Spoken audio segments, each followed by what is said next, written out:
Légende du lac Trois-Saumons par Nicole Guibault, tiré du recueil Bestiaire des légendes du Québec des éditions Les Heures Bleues, avec des illustrations du livre par Joanne Ouellet.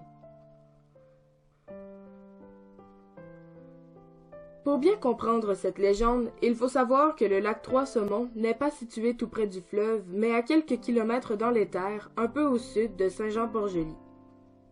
Pourquoi le lac s'appelle-t-il Trois-Saumons? C'est ce que cette histoire nous apprend. Il y a de cela très longtemps, au début de la colonie, des tribus d'Amérindiens vivaient dans cette région depuis des siècles, dont les Hurons qui s'étaient établis en bordure du lac. Ceux-ci entraient parfois en guerre contre les Iroquois, mais ils trouvaient alors refuge dans les montagnes avoisinantes. Ils vivaient là, somme toute, plutôt heureux, à proximité du lac qui leur servait de garde-manger et leur assurait une eau pure à boire. Un jour, le bruit courut que des visages pâles étaient arrivés sur les berges du fleuve depuis quelque temps, que c'étaient des gens très différents d'eux, qu'ils portaient des vêtements étranges et n'avaient presque pas d'abri où s'installer.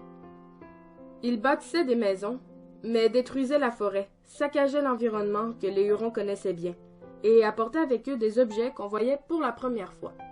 Des miroirs, des colliers surprenants, des armes incroyables, de la boisson. Des choses bonnes et d'autres bizarres. Les Hurons prirent l'habitude de se rendre là où se trouve actuellement Saint-Jean-Port-Joli pour observer ces nouveaux arrivants qui foulaient désormais la même terre qu'eux.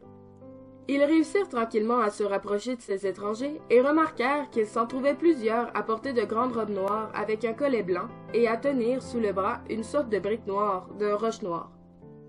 Ils ne savaient pas que c'était un livre et ils regardaient avec encore plus de perplexité le collier et la croix qui pendaient à leur cou. Ils se demandaient: qu'est-ce qu'on fait? Est-ce qu'on va les voir? Est-ce qu'ils sont méchants? Après un certain temps, ils réussirent à s'entendre avec les étrangers. Les premières approches furent plutôt craintives, mais les Blancs, y compris les missionnaires, leur firent des cadeaux en signe de paix, et les Amérindiens furent rassurés. Les pères venaient les convertir, mais ils ne comprenaient pas la façon de vivre des indigènes et voulaient les civiliser, leur apporter la culture. Ils leur offraient des colifichets, des croix, des images. Les Hurons les regardaient en riant, tout heureux de rapporter ces présents à leurs femmes, à leurs enfants.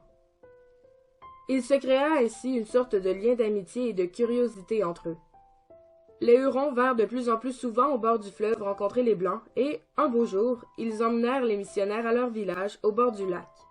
Ceux-ci furent impressionnés par la beauté des lieux, par le lac si pur, si grand.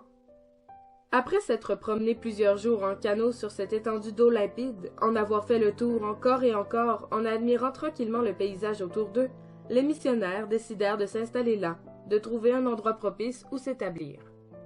Ils choisirent l'extrémité du lac pour être tout près des Hurons dont ils voulaient faire de bons catholiques. Mais des colons arrivèrent à leur tour et s'y établirent aussi.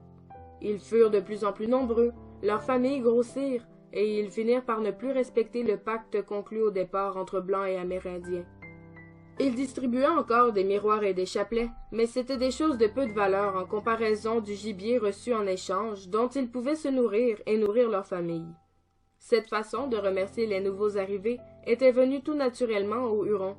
Comme le nombre de Blancs augmentait, les Amérindiens furent repoussés de plus en plus loin, jusqu'en dehors des limites de leur territoire.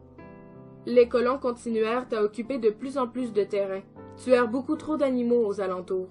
Ils mangeaient énormément aux yeux des Hurons, et finirent par ne plus proposer à ces derniers que de la boisson contre le gibier.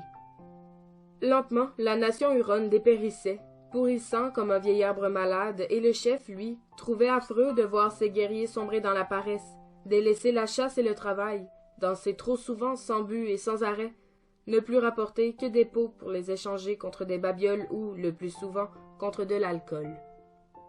Quelques années passèrent. Le grand chef eut une longue discussion avec son sorcier et lui dit finalement: « Viens avec moi. Allons prévenir les 3 missionnaires de ce qui arrive chez nous. Disons-leur que rien n'est plus comme nous le voulions, que le pacte conclu avec eux n'est plus respecté. » Ils entamèrent calmement les discussions, mais les 3 pères n'arrivaient plus eux-mêmes à contrôler la situation. Plusieurs Hurons s'étaient convertis, et les Blancs nouvellement installés commençaient à être heureux dans les maisons qu'ils avaient bâties, avec leurs jardins, leurs prés, leurs animaux. Ils avaient intérêt à ce que le peuple Huron continue à dépérir.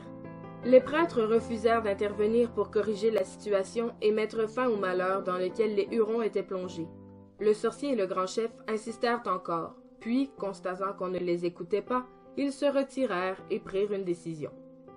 Fous de rage d'assister, impuissants au dépérissement de leur village et de se voir refuser l'aide dont ils avaient tant besoin, ils enlevèrent les 3 missionnaires. Après avoir longuement pagayé dans leur canot, ils les ligotèrent et les abandonnèrent dans l'eau à une extrémité du lac, très loin des autres blancs. Ils dansèrent toute la nuit sur le rivage, près d'un grand feu qu'ils avaient allumé sur la rive, invoquèrent le grand esprit, puis quittèrent les lieux.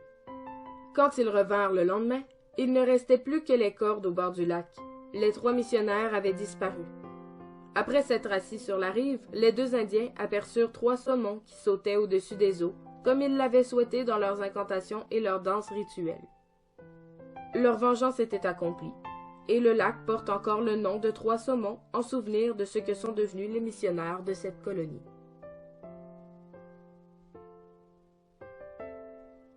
Je voudrais remercier les éditions Les Heures Bleues qui m'ont gentiment donné la permission d'utiliser ce texte afin de l'enregistrer, bien qu'il ne soit pas libre de droit.